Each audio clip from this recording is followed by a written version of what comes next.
Welcome to another episode of the Peak Potential Success Show. My name is Fong. I'm an entrepreneur, business strategist, real estate investor, speaker, and also a best-selling author. And every single day, I help others unlock the potentials and guide them to succeed.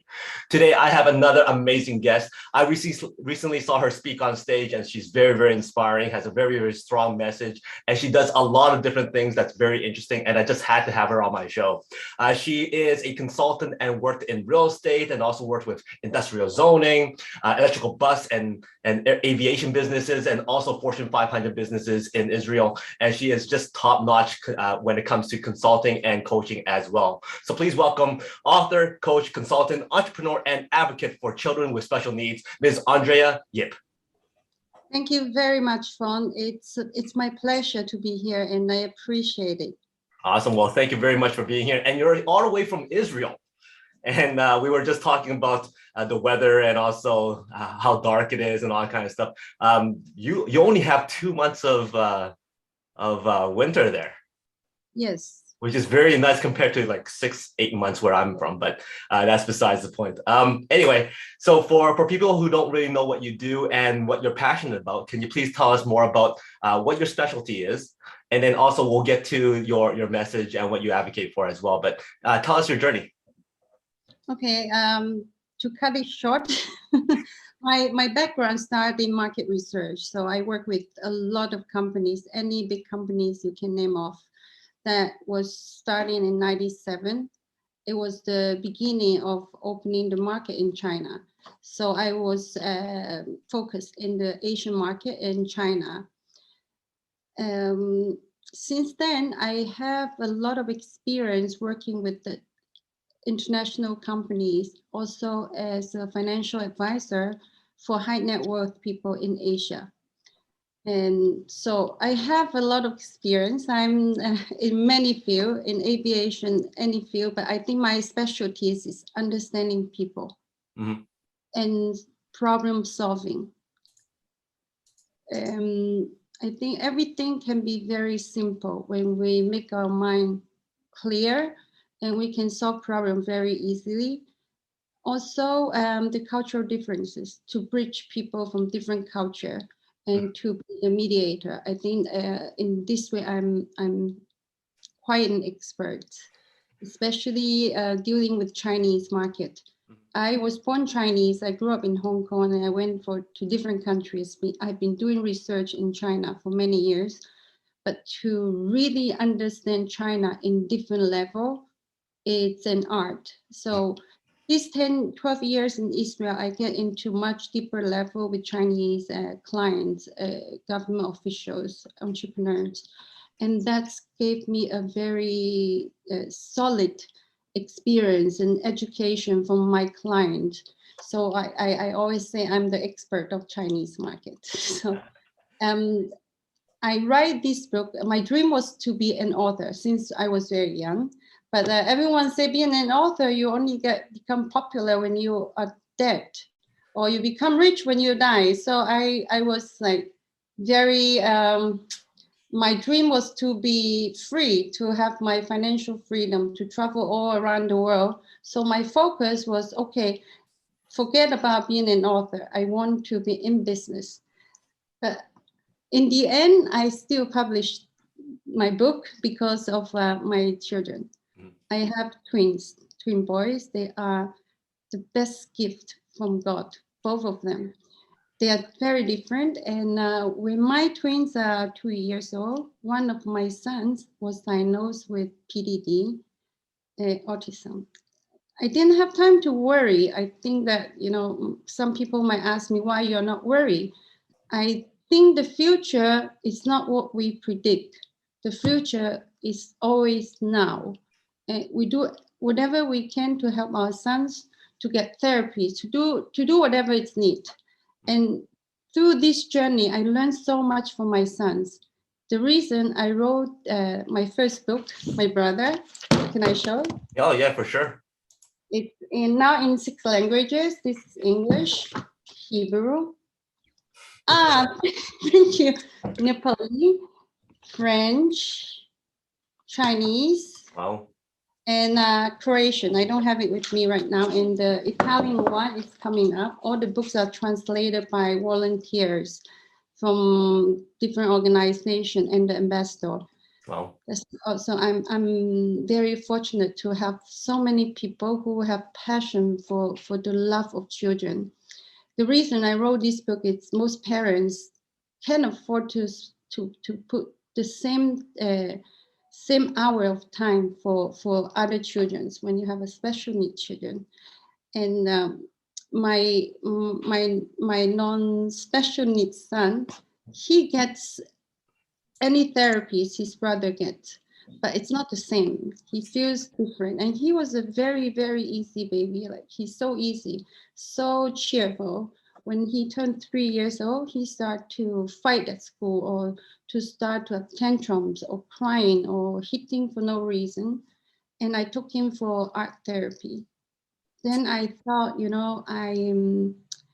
I thought about the parents who have to work, both have to work full times, and to take care of children is already difficult. And you just can't afford to have the time to take another one for therapy as well. I stop everything when I find out this issue, but not every parents can do that. So I want to write this book because I went to all the therapies with my kids. So I learned a lot from the therapists. And then I thought, okay, I want to write a book, a simple book. It's called My Brother, to talk about the difficulties. Like I'm the one who has a special needs brother. And this is what I'm going through. It's very simple thing, but it causes a lot of frustrations. You feel you're being neglected because your brother is more important.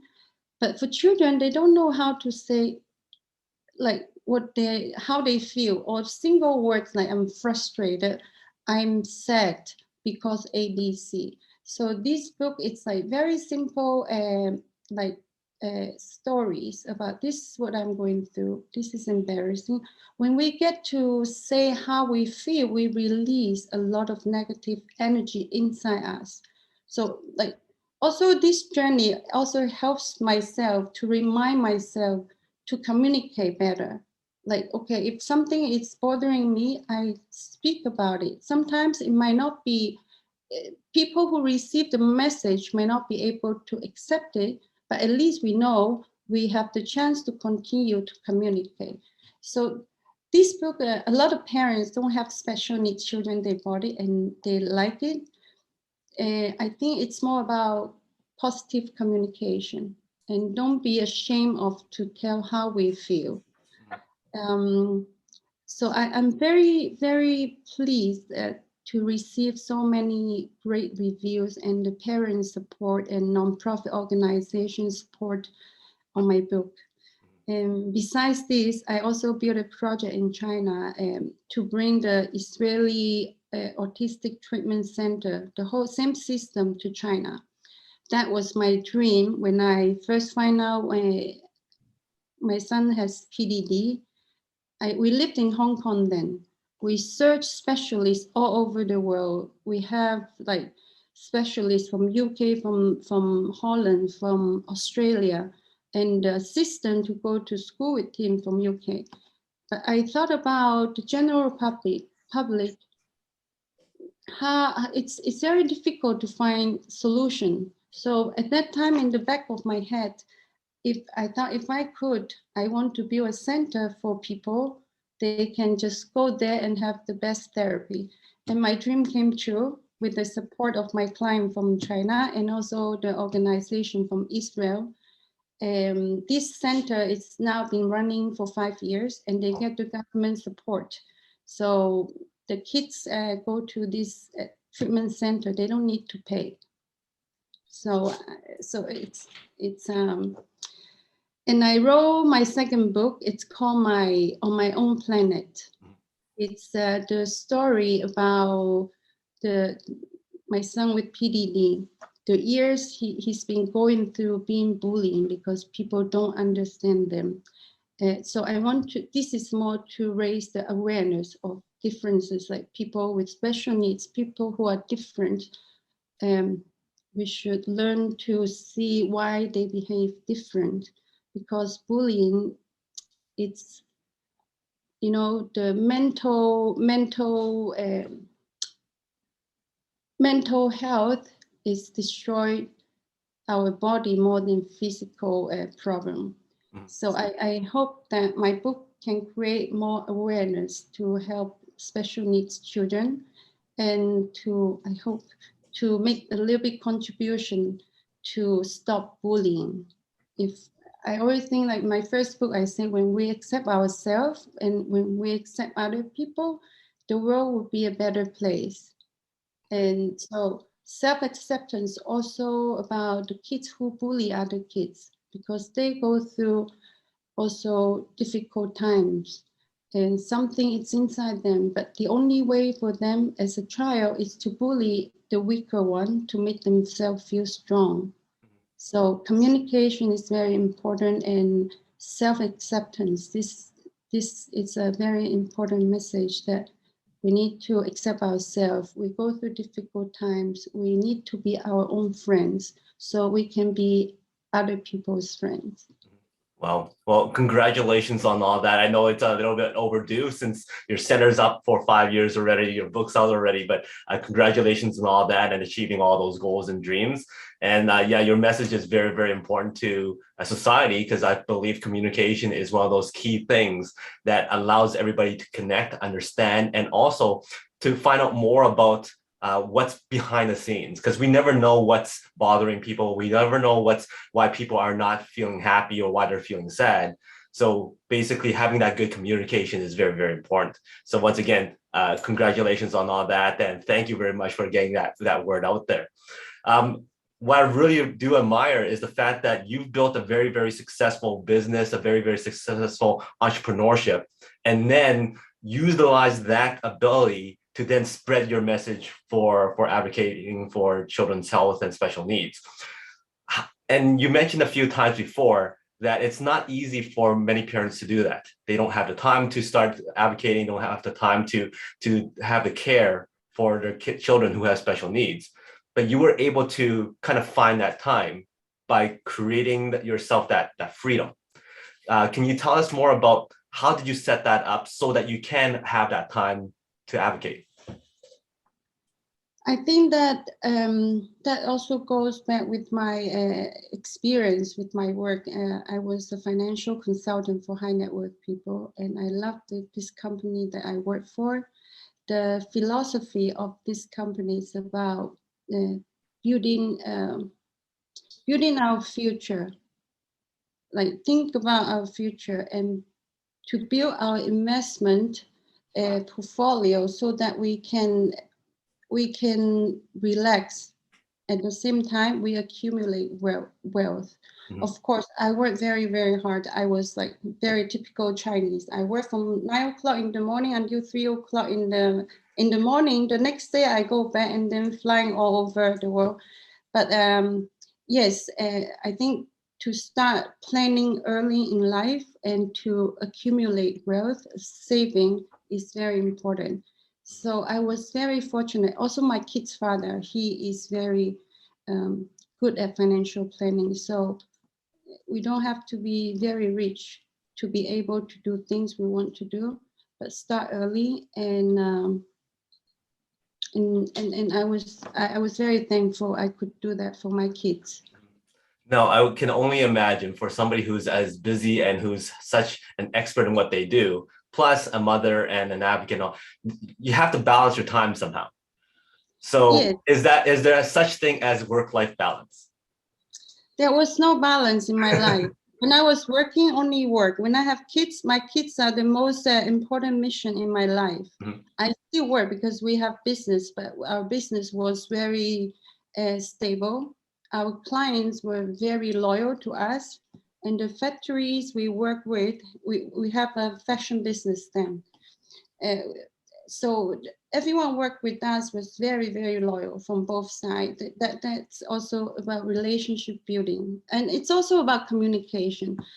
Time tells who you are, and we go through difficult times, but we communicate. We build a very strong bond with the clients, also with the suppliers. Even I stop working now, when I make a phone call, they will do anything for me. So it's about loyalty trust. First, trust takes time to build, and always remind myself, if I'm doing this right, if I do it wrong, I apologize for it. And it's like every day I try to make myself a better person, and also a better person to work with. Mm-hmm. And then over the year, when I have kids, and then I also work because I moved to Israel, there's no help. And so I was struggling, but in my mind, I want to do so many things. I'm so curious about many things, and I'm very lucky. I get as my first project, and then I get referral after referrals. So I was very lucky to be able to explore in different fields, in high tech, in aviation, in all the fields, and everyone work with me. They become my family. And so I'm very grateful, but I also have very strict rules like about my work. If I work with this, is this the way I work? But I don't work with other people. It doesn't matter how much they pay me.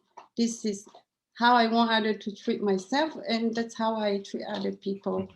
So, and the last 2 years, I start to think about myself, to put myself in the center, because not just last 2 years, last 5, 6 years, because I need to balance my life so I can be a better me. So when things happen, I won't be frustrated. I will tell myself it's okay, it happens, that's life.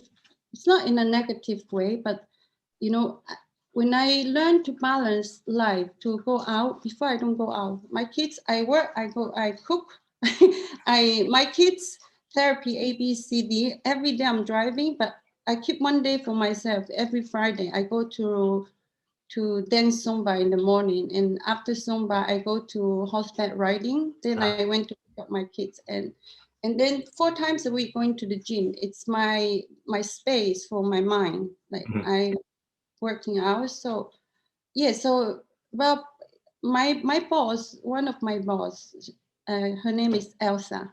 She used to tell me when I start to work, I work nonstop every day. I don't stop for 2 years. I don't go for any public holiday. Christmas, I'm in the office. Every day I was in the office. And she explained to me about balance of life. And that picture like stuck in my head. I keep on asking myself, how? Then it's about priority. Like corporate training, the company have really good training about priority. But priority, it's not just about doing things. Also set the priority for everything. And I work with therapists and psychologists for a few years. And I also read a lot of books. I love to read. So when we build ourselves and keep the time for ourselves, 1 hour a day or 30 minutes, go out to see the trees. I can look at the same tree for 10 years and I still find out something new. It's something give me so much energy. And then to be nice to myself.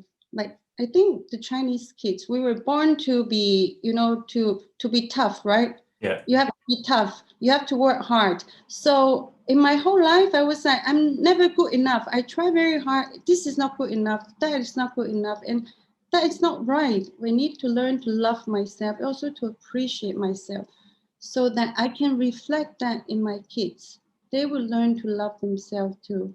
Mm-hmm. And our children is the reflection of who we are. Yeah. So then I realized it's more important to do fun things too. I don't want my kids just to be a cow like I used to be, like working all the time. So it's a matter of practice. So yeah, so it's a practice. It's very easy to forget about yourself. Every day I remind myself a little bit. Mm-hmm. Yeah. Now, what I found throughout your story and your message here is that you didn't mention once about the importance of money. You didn't once mention about the importance of how top quality the product is or the service is. You kept on talking about the relationship, the loyalty, the communication, and also the self-reflection. All that stuff is applicable to business, to health, to everything that surrounds us. Yes. Now, is that something that you've kind of kind of realized at a very, very early stage? Or is there something that you kind of went, wait a minute, I need to balance this out. I need to focus more on communication. I need to focus more on relationships. I think I always tell my friend I love money, but I love money. I know how to spend money. I'm good at that. But this was never my first priority. Mm-hmm. My mind was very simple. I want to get a job. I want to get a skill. I want to train myself, and I didn't think about money. Money. I believe if I improve myself, money will come to me. So so I was more focused on myself. At the beginning, I want to focus on my knowledge, technical skills, and I didn't know how to talk to people when I first started to work. So I read books how to talk to people. I didn't know how to communicate with people. I read books how to communicate with people, what to talk, and I was very shy. So it's a process of learning and also from the people around us. So I am very grateful that I'm in my whole life. I know so many wonderful people. Mm-hmm. And then, like I told you, my boss, also my mentor, she told me about balance of life. At that time, I have no idea about it. Like, okay, my life it's work. My work it's my future. I want to get promotion. I want to be A, B, C, D, E. Mm-hmm. And then after a few years, it's like life will tell you, okay, slow down and think. So it's like repeating and repeating, and I get a little bit better and better. So yeah. Nice. I find it interesting that when I talk to a lot of people like yourself and a lot of entrepreneurs, that they usually say that they used to be shy. They don't like talking to people, or they're very quiet. But when you see them on stage, they're speaking, they're networking, they're building relationships. So there's a lot of people out there who are so afraid to start talking to people. They're so afraid to shake a person's hand or network and stuff like that. What was that besides reading the books? Because I know you can read a lot of stuff, but if you read the stuff and you don't apply it, it means absolutely nothing. So what was that first time, that first experience that you had where you go, you know what, I need to speak, I need to talk to this person, or I need to reach out? How did you overcome that barrier before you're able to go on stage and speak to like thousands? Chinese have a saying: in order to be reborn, you have to kill yourself first.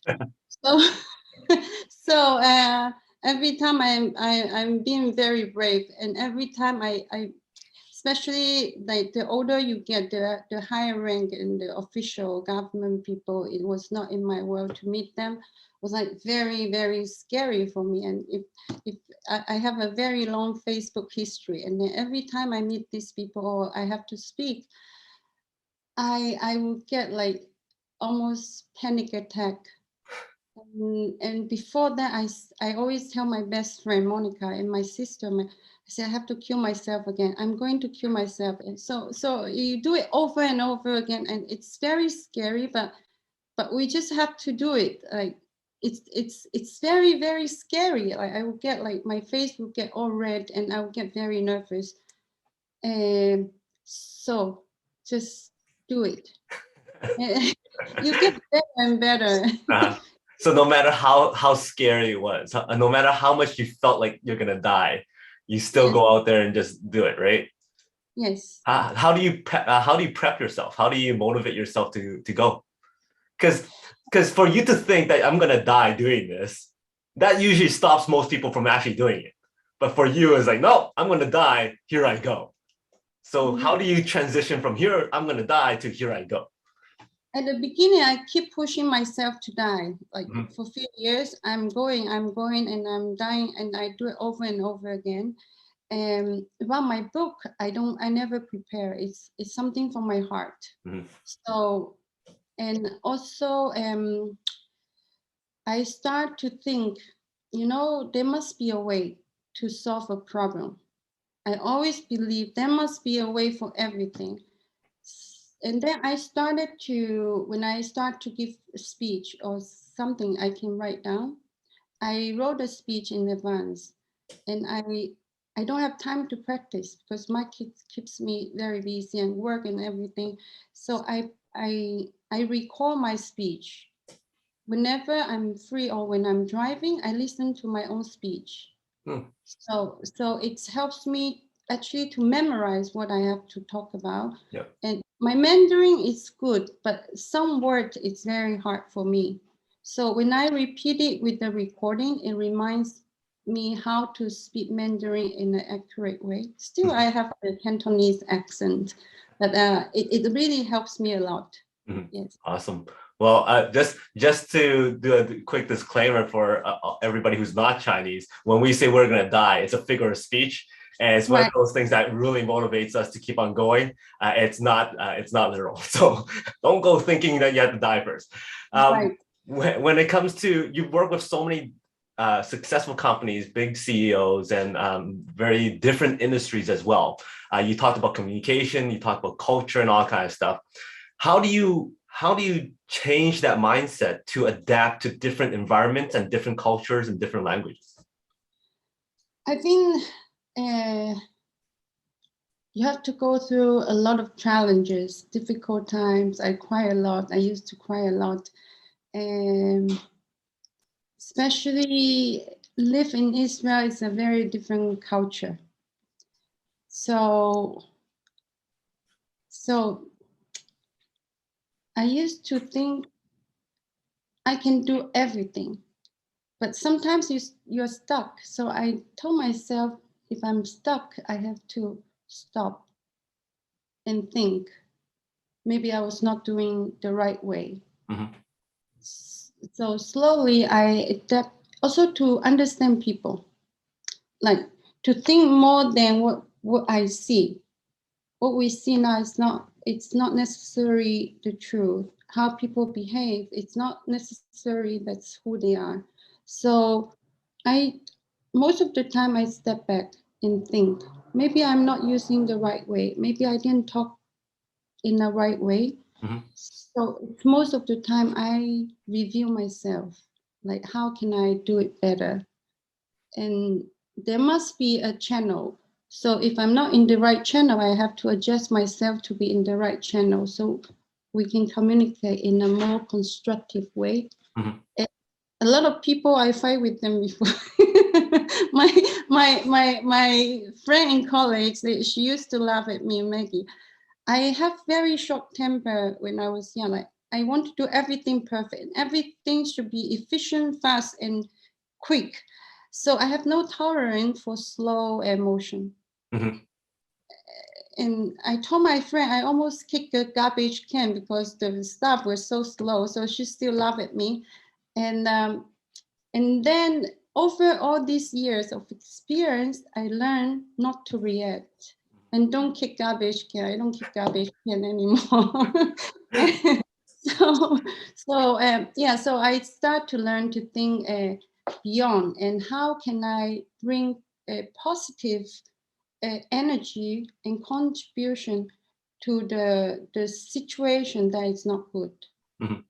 So our mind is in finding solution to a positive outcome, then emotionally I feel good and I'm more on the finding solution. If I make mistake, I need to correct myself. If I do this way, it's not right, so maybe there's another way. So it's like self-regulation is very important to me. Is that the same process that you go through when you're dealing with, let's say, a difficult client or a difficult individual? Yeah. Yes, I used to shout at my client, and when they are not acting very rational, we became friends. In the end, everyone I fight with, we became very close friends, like lifetime friends. And it's about understanding other people. And how do you go about doing that? I think to be authentic. Mm-hmm. When I do things, when I shout at people, because I want to help you. It's not that I want to hurt you. So just be real. And I also, everything we do is the ethical conduct is very important to me. So everything I do is from my heart, and I think that no one can get any information from me except the public information for anything my client do. Mm-hmm. Like every business is confidential. Yeah. So they know me. I find that it's first of all, I can't imagine seeing you kicking garbage cans, because I think every time I've seen you, you're very professional, very stoic, very positive, and to see you imagining you kicking a garbage can just completely is off brand. Secondly, for someone like yourself who's always so positive, you're trying to find a positive light to direct a message. You're trying to find a more effective way to get something done. What's your daily routine to maintain that mindset of positivity and productivity? I think maybe in a way I was a child who was satisfied very easily. I only want to eat and to play. And when I grow, I'm still pretty much the same. But every day when I eat something, I really say thank God. Like I last few days I was watching documentary and it makes me so sad. I think that's very simple thing we have in life that we don't see how what a blessing it is to see the rain, to feel the taste of food. Some people have no taste. So every small thing, even just my kids, when my kids, the teenage year, right? I told my son, whenever they answer the phone call, I say thank you for answering the phone. Because if they don't answer the phone, I'm very worried. And I thank my kids too. Always I thank them for answering my phone call. You cannot force the kids to talk to you, but tell them how important they are. Like everything we have, it's a blessing. So I think the practice, wake up in the morning, I say thank God for another day to see the sunshine or to see the storm or to see the rain. Well, Uh, sounds so like to, sounds like something that everybody could apply very easily. yeah, Um, yeah, I challenge a lot of parents to say thank you to their kids for picking up the phone. We'll see how right, that goes. yes. You said you've had mentors and you had coaches. You did already give us a few of the advices that they've given you. What would you say is one of the most impactful messages that your coaches has given you from a business sense?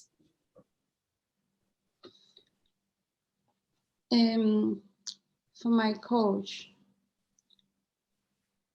I think every mentor and coach they teach me different things.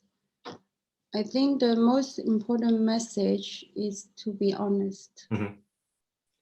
And then if you were to speak on the world stage and you have one message that you want to share to everybody so that everybody could remember Andrea for, what would that message from you be for everybody? To be kind to yourself. Mhm. Nice and short and sweet. Well, thank you very much for your time and your story and also your message. Can you tell us more about how people could get a copy of your book and also how people can actually help with regards to the message and also research and all that kind of stuff? Thank you so much, Fong. My book is uploaded to Amazon.com. Amazon. Mhm. So if you search My Brother by Andrea Yip, you will see different versions.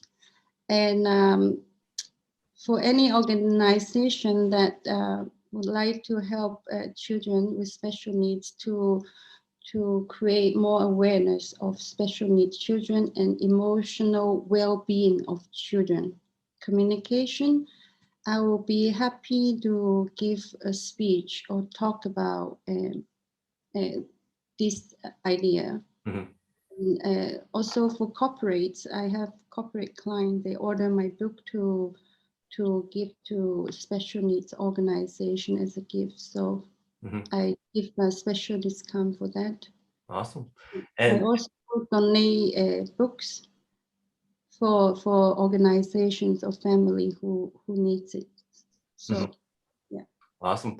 So also, there's a lot of people who may want to seek you out and ask you for consulting or talk to you more about the special needs stuff. What's the best way to reach out to you? LinkedIn, Mhm. LinkedIn, Andrea Yip, and my name, Andrea Yip, or by email. Awesome.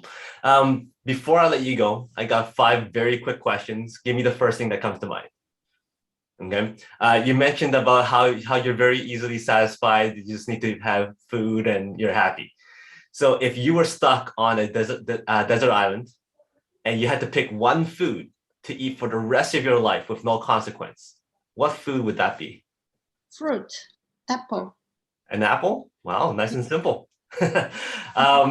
Let's say if you were in the Olympics, which sport would you like to win the gold medal in?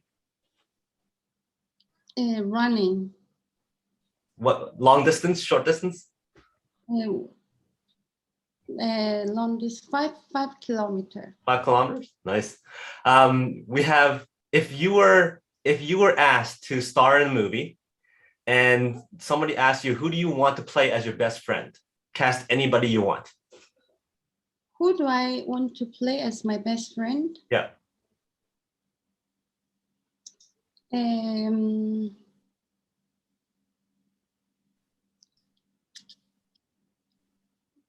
do I? Oh, Jennifer Aniston. Friends, right? Yeah. So Jennifer Aniston shows up at your doorstep and go, hey, I got casted to play your best friend in your movie. But she's hungry. You said you're a good cook. So what is the best dish that you could prepare for her? Dumplings.